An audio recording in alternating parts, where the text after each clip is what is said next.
এবং সবচেয়ে ভয়ঙ্কর ব্যাপার হচ্ছে আপনি যখন কারোর উপর জুলুম করেন, ওই মাজলুম আর আল্লাহর মাঝখানে কোনো ফারাক থাকে না। আল্লাহ ওই ফারাকের পর্দা উঠায় নেয়, দোয়া করলেই ওটা আরশে যেয়ে কবুল হয়ে যায়।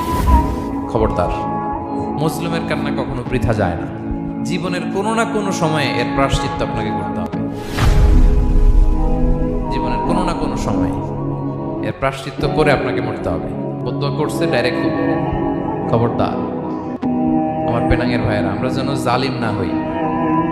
In it's any form, operation in it's any form, যেই কোনো ভাবে, যেই কোনো ক্ষেত্রে, যেই কোনো ধরনের হতে পারে জুলুম। কাউকে আপনি ছোট্ট কোনো কাজে ঠকালেন, বন্টন নীতিতে ঠকালেন, হ্যাঁ, জমি মেরে দিয়ে ঠকালেন, আমানত মেরে দিয়ে ঠকালেন, ইন ইটস এনি ফর্ম যদি জুলুম করে থাকেন, খবরদার।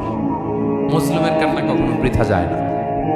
জুলুম শুধু আমাদের জন্যই হারাম না, আল্লাহর জন্য হারাম। আল্লাহ তাআলা বলেন হাদিসে কুদসিতে, ইয়া ইবাদি, হে আমার বান্দারা, ইন্নী হারামতু যুলমা আলা নাফসি, আমি জুলুমকে আমি আল্লাহ নিজের উপর হারাম করেছি।